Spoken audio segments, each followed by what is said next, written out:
All right, Devin, we are going to jump into board game crowdfunding corner. This is where we talk about all of the games, not all of them, all of the games that are interesting to me that are in crowdfunding at the moment. There are dozens and dozens and dozens basically at all times, so I can't cover all of them ever. But I think there are 7 this week that I thought looked pretty cool. A couple of them are these print and play roll and write games. So I just wanted to give a shout out to this one first. This is Space Driller. This one is €3, or if you get like the full set that comes with, I think, a couple extra maps and stuff, I think it's €7 or €8. And basically then you can print it or pull the image up on your iPad, which I've done, which works really well, because then you just turn like the iPad into a annotation mode or whatever that's called, and then you can roll some dice and play right on your iPad. But this one is kind of unique. You are rolling dice, but before you start rolling, everyone is going to kind of what's the word it uses here? It's not define, it's like command. Oh, this word is right on my... You're gonna like program, that's probably a good word. Program some directions into your driller's memory. And so the numbers 1 through 6, you're going to put on your drill in whatever order you want here. And then you're going to roll those dice. And based on what's rolled, you're going to code. You can move those directions, again, based on what you put in that ring. And you can move 4 times. And then you're going to take that shape. And that'll be like shape number 1. And then I'm going to send my digger out to do that on the main board, which is right here. And he will dig in that shape.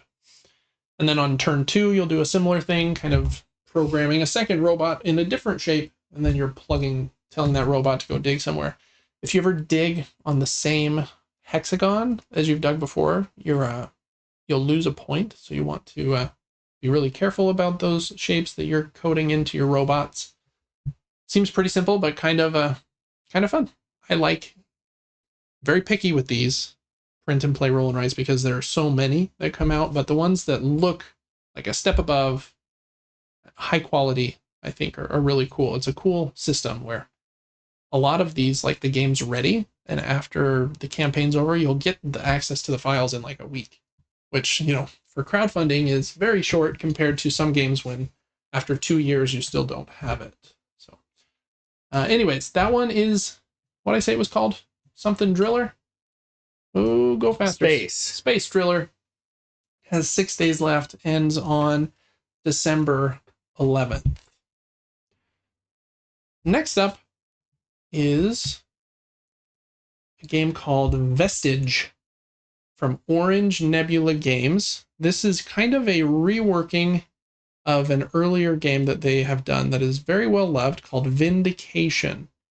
But kind of taking it into a sci-fi theme, which David's all about, and trying to shorten it and kind of streamline the game just a little bit. They say that it's a medium weight Euro, and a lot of the plays you can keep to about an hour, which is pretty rare once you start getting into like complex and meaty Euro games. So just off of the kind of that note, I'm already kind of intrigued, and that it's based on Vindication.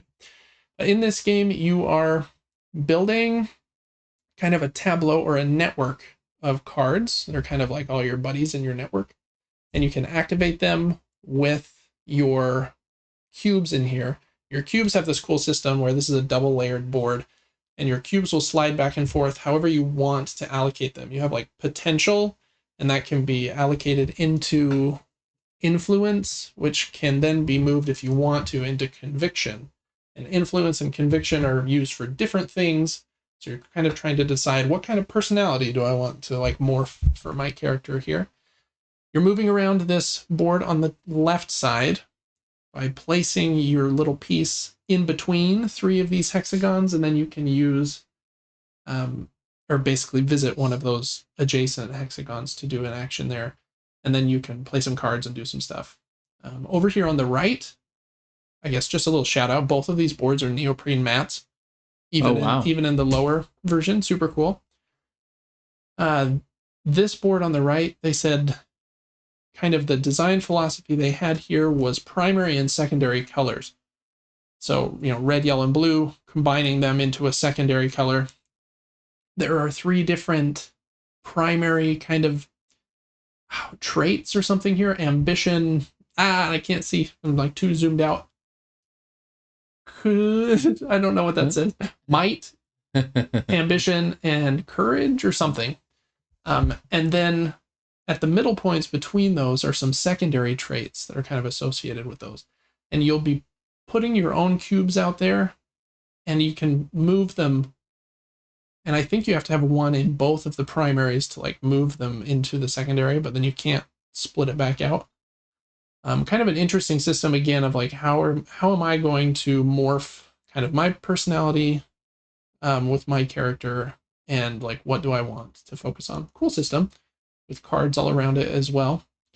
I don't know a ton else of it. Just watched like a short little video, read a little bit. Looks cool. The weird thing to me, Devin, and this is totally nitpicky, and maybe it's cool and they'll do it to stand out, but why? What looks weird about these cards? The shape. The shape, right? The corners are like trimmed on the bottom left and the top right corner, which I think looks cool until I throw it in a sleeve. Then am I going to hate it? I think I might hate it. But then they also sell sleeves, but I don't think their sleeves are that shape. I'm pretty sure the sleeves are just regular size. So weird decision. Maybe there's a reason that I'm not like understanding, but I think they look cool. But again, in the sleeve, I'm not sure. There are a few different editions you can get, and based on whether you like followed the campaign, they have a lot of little mini expansions of cards and stuff. I don't have the money and or bandwidth to like get a full all-in pledge at $200 of most of these games, but I do think where are the editions here? They have 2 editions of the base game. The Wretched edition is $50 and the Swanky edition is $80. The main difference there just being wooden pieces that are printed on, or these clear, what look like a cleric. That's amazing. That is patent pending on that. Patent pending. Let's get that going tonight. Acrylic pieces. And then inside this box, there's like a couple other boxes inside and some trays inside to help you with organization and card division. I could probably accomplish that myself too. So I'm a fan of the acrylic. They do look cool though, huh? They look nice. Yeah. Do they look $30 nicer or more expensive nice? Yeah. I don't know. I don't know either. But it is cool. In both editions, you get the neoprene mat for both of those central boards. Double layered player boards. There's a solo mode as well called the Nemesis. And yeah, this is the Wretched edition here. Just cool pieces. I don't know. I think it looks really cool. I'm intrigued by this one. I'm nervous about... This is how they get you, right? I'm nervous about missing stuff, because if you click on like add-ons here, you got $30 add-on.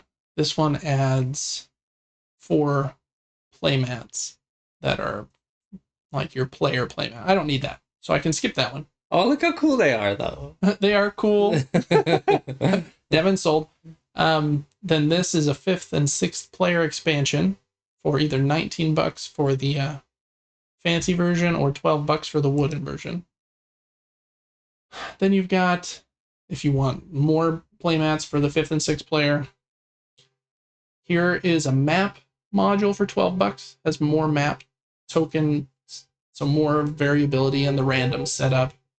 You've got a $12 module here that's more of these robot cards that you can kind of pull into your, or I think those are like passive abilities.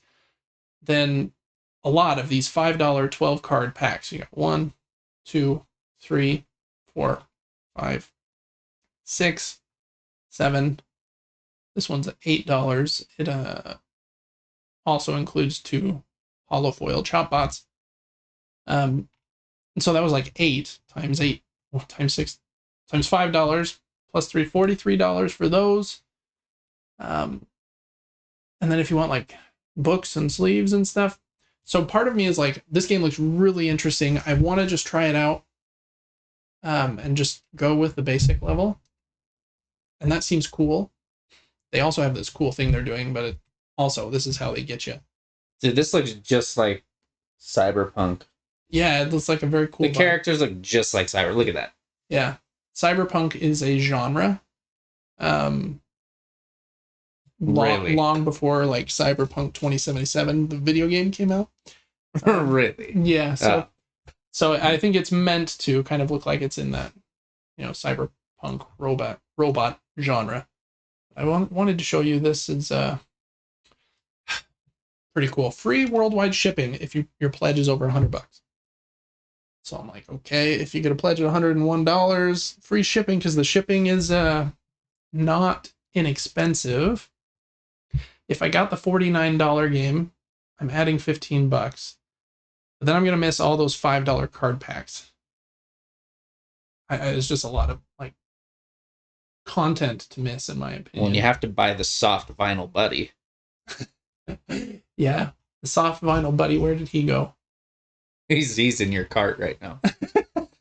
He put himself in there. He is cool looking. Cool little robot. I think he comes in like the all-in pledge. Dex is for fun, not gameplay. His head looks like a GoPro. Kind of. Yeah, it kind of does. They have some bundles here. They have 3 bundles outside of those 2 editions. Spending a lot of time on this game, mostly because I think it looks cool. The Codex bundle, $190. Again, free shipping, which is cool. You get the Swanky edition, and basically they include a bunch of this other stuff. You get the free decks, the free book, and then you get all the playmats, and all of those like $5 things, except for these 4 for some reason. Did they just name it Swanky, or are they trying to make it swanky? No, I think that's just the name. Oh, okay. Yeah. I was like, I don't see anything that makes this look sketch. No. Then the gameplay all-in bundle is... Or is that the one I was looking at? No, that was Codex. Where's this next one? 136. And this is the one that's like interesting to me, because I'm like, okay, I can do without the extra playmats. I wish that they had, and again, they do this on purpose, a gameplay-only bundle of the non-swanky edition. Because So then you could get really close. Because then I think I'd be at like $105 or $106. But they don't have a bundle of that. So I don't know. It just doesn't include the swanky stuff. Basically the game trace. The 6th player expansion. Or the card sleeves. But I have my own card sleeves, so I don't need those. And then they have the all-in bundle and stuff. So lots of different ways to slice and dice that one. I think the game looks really cool for being what kind of looks like a dry Euro with like I'm pushing cubes and pieces around on a map. I like that kind of game. But this one has a lot of character as well, with like really cool artwork, cool pieces. So I don't know. That is a Vestige. See if I can get back up to the top of the page. There's a lot on this one, but that one is on Gamefound until December 13th. Whew. Next up, Devin, is a smaller game called Knitting Circle. This is from Flat Out Games. They, in my opinion, this is a really cool thing they do. Basically, all of their campaigns are $29, which is and it's like a full-blown game, and it's a solid price for a board game on crowdfunding, in my opinion. They have done a ton of really good games. Calico, Cascadia, and Verdant are all listed here on the page. I have Fit to Print, Deep Dive, and Point City from them. This is a new game in the Calico universe, basically, with the same cat and artwork from Calico. This one looks more interesting, though. Calico is a little bit mean of a game. In this one, you are drafting these tiles of, what would you call that, yarn, I guess. And let me see if I can find, yeah, yarn tiles, and they're double-sided for different kinds of yarn, and the different sides and colors can only be used to build certain types of garments. It could be mittens or socks, and you're putting them in different patterns or color blocks to score points. Kind of gives me like, I mean, it's got the drafting vibe for sure, because there's the central board. Where is it? How to play here, where you move your cat 1 or 2 spots and then take a token from wherever you stopped. So you're doing that, but you're also on your own board. You can like swap some out or discard one in order to flip one over, and you're spending your buttons. So it's kind of a Azul kind of level puzzle of how am I going to knit the best stuff. I think it looks cool. I'm more interested in this one than I was in Calico. So excited about that one. I'll probably wait for retail though, but I do think it looks good. That one is Knitting Circle from Flat Out Games, and it is on Kickstarter again until the 13th. A lot of them ending next Friday. Okay, for our second print and play game of the week, this one is from, what's the name of this company? Postmark Games. And I think they do the highest level of print and play games available by far. And they're pretty well regarded in that effect. I think even Shut Up and Sit Down have like praised their stuff on their channel, which is like a big deal. So these guys are great. This one is $6, and it is a game where, again, you print a sheet. There's no cutting or anything, and then you just bring your own deck of 52 cards. I have like 30 of those, so won't need to buy any of those. And then with that deck of cards, you're doing a dungeon crawl by putting cards on the right side of your board, and the randomization of the cards, because you'll shuffle obviously and then draw from the top, will kind of decide what items you can get, what enemies you're fighting, and you have to kind of work within those boundaries. And like the wounds that you take, the equipment that you have is slotted under the bottom of your board. Really cool idea to try that with just a deck of regular cards. For $6, you get 2 maps and 4 different, where is the, I think there's like a explanation here of the characters. Well, anyways, you get 2 maps and 4 characters with the $6 pledge. And see if it says here, your pledge includes map 2 and all future season 1 content. They support their games for a long time, so like in a month they'll be like, hey, here we've got a new map, and then in another month, like, hey, here's map 4 and character number 5. They've done that with all of their games that I'm aware of. I have Voyages, which is one of my very favorites. I love that one. So this one's like a yes, I want it. And they also say that they will have it up extremely quickly after the campaign is over. So very excited to try that one. Their pedigree is kind of the reason. Matthew Dunstan and Rory Muldoon are the 2 there. So anyways, that is 52 Realms Adventures, I think is what it was called. Yeah, 52 Realms Adventures. It is on Kickstarter until Sunday, December 15th. Okay, just a couple more, I think, maybe 3, maybe 4, who knows. This one, very unique looking. I thought it looked cool. So even though I don't know if I'll get it, I wanted to give it a shout out. Coming from Japan, this is Planepita, maybe. And they say here at the beginning that it's kind of inspired by crokinole with curling and magnets. And I like those things. I love crokinole. In this one, you have, let's see, how to play here. You put your little ship around the board into where you're going to launch your piece, and then you flick it in, kind of like crokinole. And if you can control the center ring at the end of the game, you get like 5 points, 3 points, and 1 point maybe for the outer ring. But you have a few options after you flick your piece. You can decide, oh, it's 5, 4, and 3, actually. If you want to flip your piece over or not. If you flip it over, there is a magnet right near the top, And so it will kind of, oh, you can see it there, kind of stick to the board and be harder to move if you do that. Which is a cool idea. There's also this black piece, what does it say? Jammer. And he will remove all the face-up discs in the same area. So you got to avoid jammer or move it so that other players' discs are removed. So if you're able to like push him into a different area, anyone that didn't flip their disc over will lose those. So just kind of a fun, sillier version of something like Crokinole. I think it's cool that it fits in like a board game size box. Let me see if I can show the components here. So you got a box, planet board, launch pads, those discs, and then they have a little board over here for the victory points and chips that you get each round. And you can get a 5 and 6 player expansion, which does fit in the box. I don't know. I thought it looks pretty cool. I don't know if I'll get it. Again, shipping from Japan is just, it's hard. It's only $15 here, but I don't know. It looks cool. That one is Planepita. I think we decided.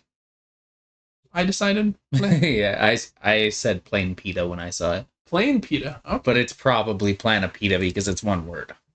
Yeah, who knows? That one is on Kickstarter until Thursday, December 19th.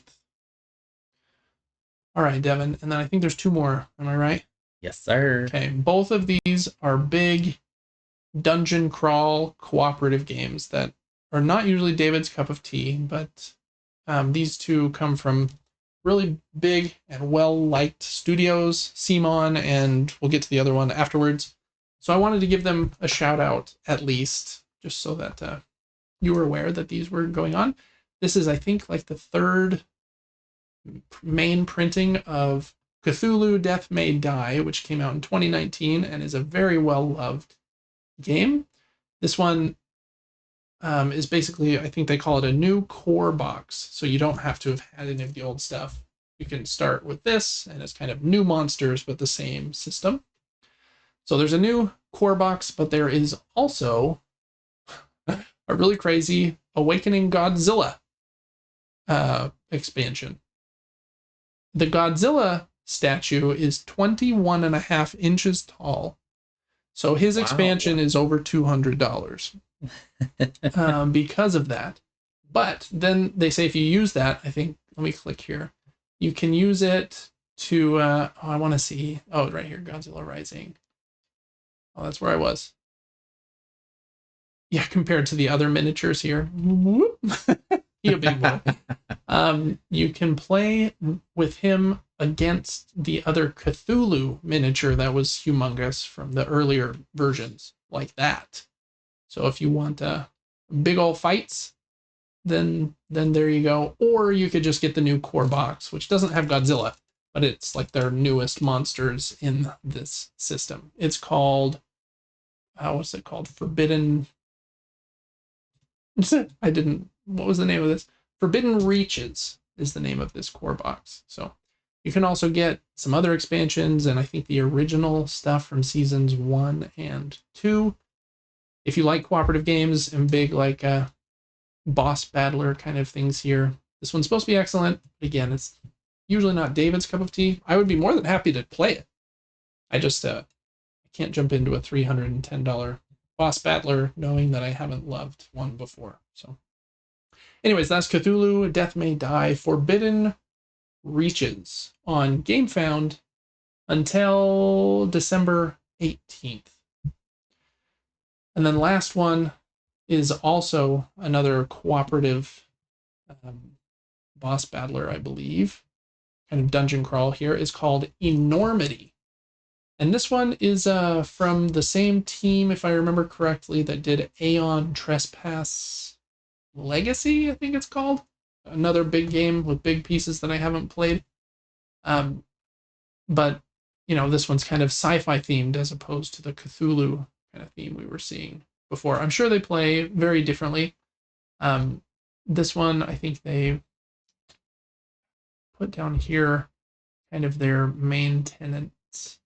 High quality narrative, roguelike campaign, easy to get into, dark, hard lore, enormous open world, improved tactical combat. this like an upgrade to the system that was in Aeon Trespass.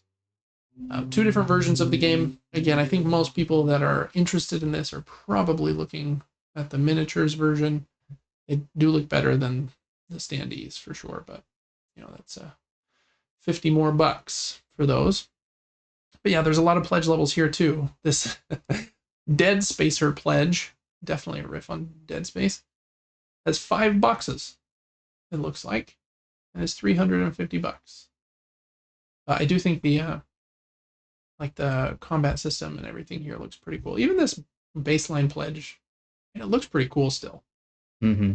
So, I don't know. Just, again, a big company that's had success in this world before, and I just wanted to give them a shout out along with Cthulhu Death May Die, because I think a lot of people will be excited about this one, even though it's not necessarily a David game. But if you want to get it and then invite me to come play it, I would gladly play it. That is Enormity, and it is on, what's this, Kickstarter until Wednesday, December 18th. All right, Devin, that is all of the games. So which of those 7 games that we just looked at is going to be Devin's pick of the week? Is it going to be one with big old minis or one of the others? Well, that's what I was going to mention is if you're into the dungeon crawler, massive 22-inch Godzilla. That's by the way, cool. who wins that fight? Cthulhu's cool looking. Cthulhu is cool looking. What is he? What even is he? I don't feel like I know enough about him to know, other than he has those creepy tentacles. I don't. What are his powers? Like Godzilla shooting the laser, Yeah, and screaming at you, or whatever he does. I don't know what Cthulhu does. He has wings. Either. He's cool. He's got wings. Yeah. Yeah. Mm-hmm. I was gonna say if you like those type of games, go for one of those. But I think my pick is gonna be 52 Realms. Nice. That was a print and play, and then to continue to support your game. Yeah, it's a really cool thing to do there. That's what got me. Is there'll be more to play. It's gonna be inexpensive, and if you enjoy it, you'll have more content later on, and I think that's and why. Even if you played it once and didn't enjoy it, like you spent $6, like exactly. One of my goals for my board games is I want to get them to $10 a play if I can, which is sometimes hard to do if a game costs $60. I can play 6 times. Maybe I should come up with a better metric, like number of dollars per hour or something. But this one at 1 play meets David's criteria. So yeah, I'm pretty picky. Only try to back the highest quality of these roll and write ones, but Postmark Games is the highest quality of these. So I'm also very excited about that one. Since you picked that one, I'm going to choose Vestige as my pick of the week, which is a little un-David-like to pick like a big game with expensive all-in versions as his pick of the week. I think it's a good pick, though. It's aesthetically very pleasing. It is look at. Very cool looking. And I like it when games have cool pieces that help with gameplay as opposed to having a cool piece that's just like a cool looking miniature. I think it's just because I'm more of a Euro gamer than like a dungeon crawl, Ameritrash gamer. And so like the pieces here, I'm like, oh, cool neoprene boards in the middle. But it's like a Euro game on top of them. There's not a 22-inch Godzilla on this board. He might look cool on the board, but those purple acrylic squares are looking fantastic. They do look really nice. And I like that dual layered board where you're like sliding them around. And so yeah, I don't know. That's the kind of like fancy components that really get me like excited is oh, you got double layer boards? You got a triple layer board, baby? That's what I want to see. Oh yeah. So Vestige is my pick of the week. I need to look into it a little bit more and see how much I'd be missing of those like little $5 card packs, because I think I might just try the $49 version of this. I don't know. It's just hard. You get that FOMO, And then I'm like, well, free shipping. And if I get the $139 version, I get all the gameplay stuff. So I don't know. But that is my pick of the week. I think it looks the coolest. It's the one that sings most to me, other than 52 Realms, which Devin already covered. So I think those are 2 awesome picks this week. 2 ends of the cost spectrum a bit, but cool looking ones. So Anyways, that's going to do it for Crowdfunding Corner for this week, December 6th, 2024, right here before the end of the year. Thank you so much for watching this video. As most of you know, gaming top-down is an independent endeavor. I don't accept money from publishers for previews or opinion-related content, but there are a few ways that you can support the channel and help me keep the lights on. Liking this video and subscribing to the channel helps me to grow. If you're thinking of getting a game that I covered in this video, please click the affiliate link in the description of this video. It helps to support me and doesn't add any cost to your purchase. I also do a weekly gaming podcast where I talk about the board games that I'm playing along with my brother. You can check that out on Apple's podcasts and on Spotify. And you can also get that podcast 3 days early over on our Patreon. You can follow the Patreon at patreon.com/supergamebrothers completely for free. But if you do support us over there, you get some extra perks like being able to write into the show, getting early access to the show, voting on the games that I'm going to cover and review, and lots of other fun stuff. Thanks so much for your support, for liking and commenting on my videos. You really are what helped keep the lights on for me. Thank you.